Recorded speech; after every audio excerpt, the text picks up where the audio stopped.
There we are. Hey, nothing to do with him being deaf, to do with him wanting too much money. Alright? A valuable lesson learned. Sammy, I've drawn together a sort of series of questions, and I haven't really drawn together, I've just noted a few things down, which I thought might just give us a sense of who you are and what makes you tick, and I've also asked the boys here to come up with a few questions. Oh. And it may be that the listeners have thoughts as well, 64046 on the text, stephen.sixmusic@bbc.co.uk, if you have a question for Sammy that, and I don't mean a music trivia question, although it could be, I suppose, I mean just something that which will help us get to know her, and also, yeah, because obviously, I've been friends with these guys for many, many years, so it's very hard to get you up to speed as quickly. But I was thinking I would ask the sort of questions that you find in kind of Sunday supplements and things. So I noticed yesterday there was, in the Saturday Guardian, they always have a Q&A, so I'll ask you some of the questions from that first off. Question 1. What is your idea of perfect happiness? Perfect happiness? Oh, that's a difficult one. Being on my trampoline, listening to Mr. Blue Sky by ELO and eating chocolate in any form. Wow. Probably having it smeared on. Yeah, I treated myself after my A-levels. I bought myself a 15-foot trampoline. Is there room for that in your house? Not in the house, in the garden there's plenty, but yeah, it wouldn't have gone in the house. Alright, well that's wonderful. We've got a sense of you there as some kind of overgrown child. What is your greatest fear? Moths. Moths? That's it. Good, straight away you said that. Moths and butterflies, because they're just moths with lipstick on. Don't ever doubt that. Sure. They're just as evil. Yeah. Mine is having someone stab out my eyes. That's a rational fear. Yeah. Yeah, no, that's fair. Sure, okay, and which living person do you most admire and why? Obviously not including me. I'd say me mum or dad, just to keep my good books. Who seriously then? Can I say all of Gomez? All of Gomez, okay. That's 5 whole men. Gomez fan, aren't they? Oh, oof, yeah. And they're very young as well, so they only total about sort of 14 in age. Okay, so we have to rush on being told. You can shout it out, Jude. No, let's not keep anything from our listeners. What you're saying is I've talked for too long and we haven't got time for Dan's record choice. No, we'll move that to later. Let's play Mr. Cover Cover. Mr. Cover Cover, let's hear the jingle. Mr. Cover Cover, the wrong one. Oh no, I don't know what that was. That was just offensive. Mr. Cover Man. Okay. Our cover version choice for this week from 1994, that's Australian band Frente doing their version of New Order's Bizarre Love Triangle. Back after the news. From 1991, LL Cool J, Mama Said Knock You Out, which I notice is one of the songs Bob Dylan will be playing on this Friday's forthcoming edition of his Theme Time Radio Hour, which I'd love to see him introduce.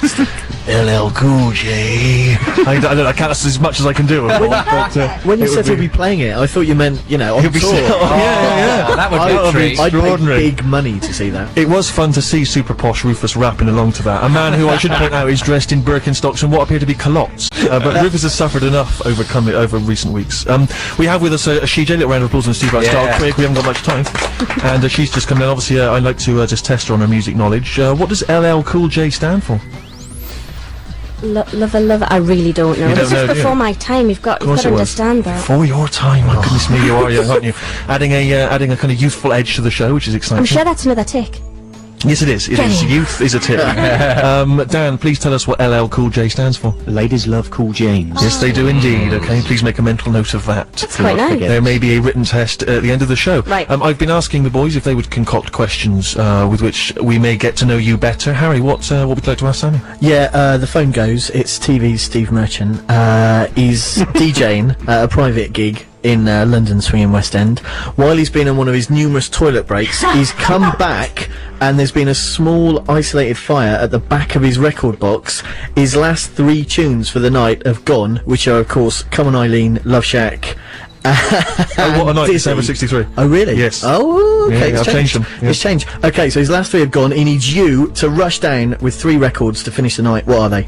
Party favourites? One to pick it up, and then you want a slow dance for the end. In fact, I'm going to go for Time of Your Life for right at the end, for some drunken airlifts. Like it. So, Time of Your Life from Dirty Dancing. Dirty Dancing. Okay. I don't love the film, but I love the song. Sure, who doesn't? Oh, see, this is a toughie. Can we go for cheese? Just hardcore. Oh, absolutely. In fact, Please, no. I'm DJing. I'm going to go for Jamiroquai, Too Young to Die. Because drunk people love to go do. Absolutely. A bit better than that. And, what about something to appeal to the youngsters? You sound very much out of touch. Steps? Not steps. Come on, that's a cross. And come on, Spice Girls. Which one though? The Lady is a Tramp. What? Yeah. Did they do a version of The Lady is a Tramp? No, is it The Lady's a Vamp? I know it's slightly different. It was in Queer as Folk, Series 1. Really? But you can do a jolly good drunken striptease to it and some high kicking.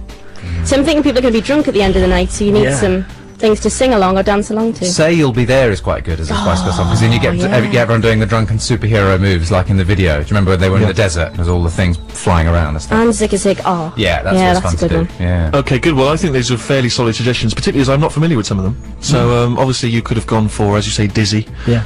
EMF, Unbelievable. Dizzy? Ideal.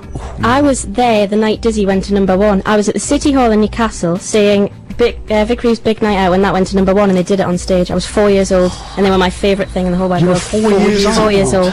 Wow. Did you blag tickets, or did your parents take And them? my mum and dad took me because I loved it. They used to tape it for me, and I'd watch it before I went to nursery, and I used to go in and like be in the sandbox going, "You wouldn't let it lie," and they'd be like, "What?" don't get it. Just doing a lolly. So yeah, they were mint. Yeah, yeah. Good. Well, that's given us a wonderful insight to the youthful you. Dan, a question for Sammy. Yes, Sammy, welcome to the show. Hi. I know that you love the Steve and his surprisingly handsome in the flesh sidekick Dan. But about the Steve show and about radio, what do you like best, the music or the chat? Oh, it's a 50-50. Today I'm going to say the chat. Is it? Yep, today's Is it all the about chat. the chat? But sometimes it's about the music. It depends what mood you're in.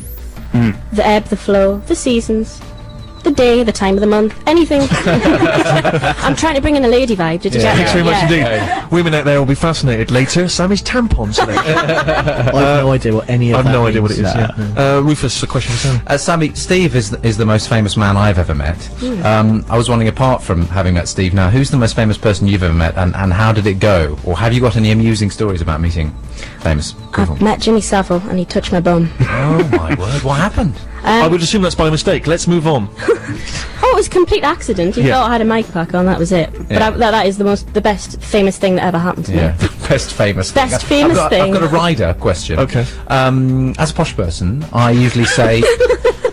Okay, I usually say Newcastle, but a few years ago I decided I'd start saying Newcastle. When I talked about it, I'd say Newcastle. My girlfriend and several other people have said this is ridiculous. Southerners should not say Newcastle. Where do you stand? Should Southerners say Newcastle, even though they should say Newcastle in their own accent? You don't have the right. I don't know the right No, to say that Newcastle. sounded wrong. It made me slightly uneasy, actually. To say- if I you said stay Newcastle. Newcastle and Yeah. I'll be Newcastle, that's Fine, fine. that's cleared that We up. agree to disagree. Fine. That's great. Is that a bit in the same way that, you know, people of ethnic minorities, they can use their own sort of racial abuse for themselves, Yeah. whereas you wouldn't obviously shout it to them in the street, unless you were a maniac. See, we've got something in common on that. I only don't realised shout at this people in other the day. street. Why? What do you No, not racial abuse, not that. You just discovered the other day that you can't shout racial abuse at people. Good. Well, you're the woman for this job. No, I was watching Jeremy Kyle. Oh, good. You've got. Well, I I thought do you love, worked. I do love a bit of Trisha as well, but if you notice, the people that seem to appear on those shows are either Geordie or from Bristol. They are, aren't they? I've noticed that. It's really shameful. There are so many people who are having DNA tests as we speak, waiting for the results in Bristol. Jeremy Carlsborough, I don't want to get into that because if you work, then you wouldn't have ever seen it. But he's one of the most hideous men in the world, isn't he? Isn't he terrifying? Topped only by Matthew Wright. Oh, now you. Oh, that's a couple of ticks for you, I'll tell you right there. Okay, now listen, obviously, the part of the reason we get anyone in the studio, obviously people would just happily listen to me for hours on end, but one of the reasons we get people in is to recommend music and suggest songs to me and therefore the listeners that perhaps we're unfamiliar with. What tune have you selected for us, Sammy? I have selected Diatribe, 2 separate words, a diatribe, and it's a B-side to Gomez's early single, Bring It On, and it's on a new album, which is A's and B's, The Rarities, 5 Men in a Hut. Very well done. You remembered all that. None of that was written down. That's very good. Let's hear Gomez. Diatribe from Gomez, the choice of Sammy, who's here in the studio. She's come all the way from Newcastle, and she is, in a sense, trying out for a role as a regular female contributor on the Steve Show. And I have to say, I've always had mixed feelings about Gomez because I've enjoyed their tunes, but I always used to get the feeling that because they were very young when they first emerged, and yet they tried to sing with that kind of gravelly Tom Waits style vocals, I always felt that they were sort of trying to act, you know, above their age, if you know what I mean. Do you know what I mean? That they hadn't quite lived that sort of smoky, down on the farm kind of way that they sang and played their They were instruments. my age when they started, so I Right, can yeah. appreciate that. But Ben's always had that gravelly, weird voice. I Has think the he? other two were putting it on, just trying to be like Ben. But Sure, yeah. I'd agree with that. No, but I do like them, and I know you're a massive fan of Gomez, and as a little surprise, please welcome to the studio. No, of course not. As though we'd ever actually get a decent celebrity band in this. We've never even had a session. Any sort of band. No one's even volunteered to play, have No they? one wants to. Are you a superstar? Would you like to appear on the show? Just bring a guitar, you're more than welcome. 640 I enjoyed Gomez, and it was very pleasant. But of course, each week as well, I've been trying to source stuff that's new, and we've been checking it out. We've actually quite a lot of tunes we've played so far. I notice now we're doing the range. You know, we're a little ahead of the time, guys. But obviously, Sammy has travelled all this way, and she's keen to check out what's in my hole. I'll tell you this: I'm persevering with that gag. I am doing that gag every single week. It's never going to get tiresome, is it? But yeah, I've rummaged around in the pigeonhole, and I've drawn out 3 more tunes. So guys, put your headphones on, have a listen to these. The first one is by a band called Los Campesinos. I don't know if I'm pronouncing that right, but they are a Cardiff-based 7-piece, although none of the members are from Cardiff. Amazing. More fascinating facts like that on the other side of this track. The band are called Los Campesinos, and the track is You, Me, Dancing. It's released on the 4th of June, and we've just dug it out of the pigeonhole, giving it our once over. Harry, your thoughts? You remember when at school you used to play that game British Bulldogs? Yes. Where basically kids just ran at each other. Now, in this rock school, you've got the Arcade Fire lined up against one wall. You've got Bell and Sebastian lined up against the other wall.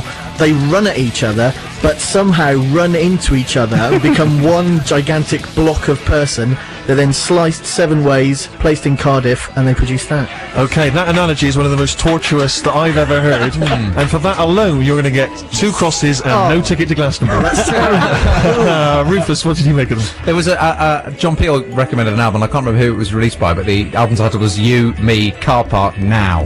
Right, nice, yeah. And this song is called You, Me, Dancing, which I think is great, and I like the chorus, but I'm not a big fan of music with this guitar heavy and this da-da-da-da-da. I'm not very excited about Okay, it. so pretty much every record that's coming out at the That moment. sort of thing, yeah, those sort of ones. Good, he's you're perhaps not the best man for this job. And, Dan, what about yourself?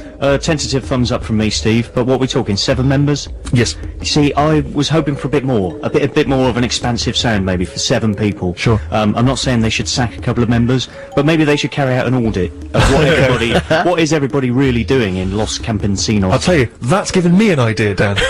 Actually, see you there's later, an then. awful lot of people in this room as we speak. Deadwood. I'll get myself out. Yeah. No, you're more than welcome, Dan, of course. And it's lovely to have you back.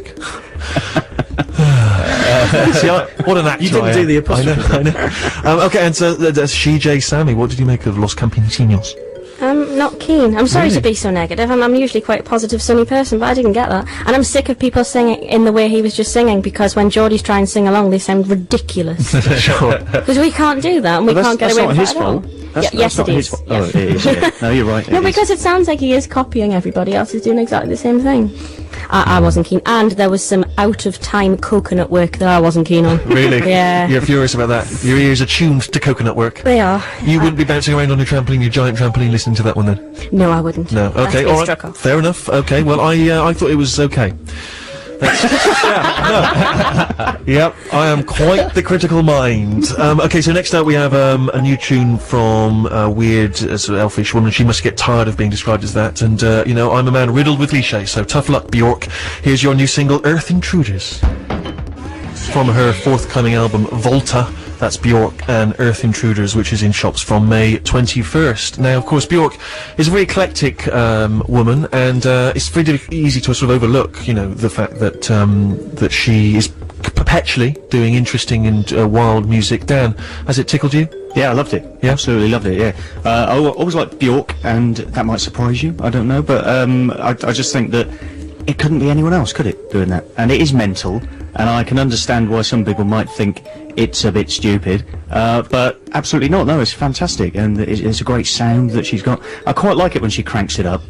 She does some, you know, nice, slow, weird numbers where she plucks a harp made out of dolphin gut. Yes. And shrieks occasionally, and I like that as well, because, as you know, I like a bit of art in my pop now and again, but yes. It's a big Danny thumbs up for Bork.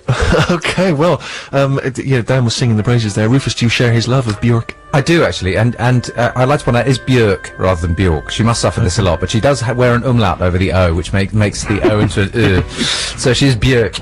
And when I close my eyes, when I close my eyes to Björk, I imagine a kind of Gerald Scarfe cartoon, like the Pink Floyd The Wall, kind of marching armies of hammers with Björk's face on the front of all the hammers.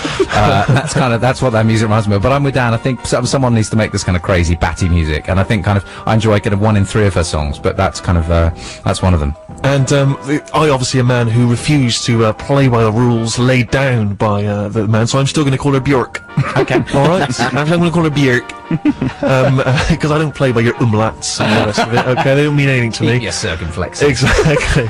Oh, how often I've said that. Yeah. Harry, are you a Björk fan? Oh no, I think I've been over this ground before, Steve. I can't stand it. Dan says it couldn't really be anyone else. I say it shouldn't be anyone doing it at all. You know, musically, it's a bit more interesting than usual, but with a caterwauling over the top, the same old nonsense. She's going to be like bloody Tupac.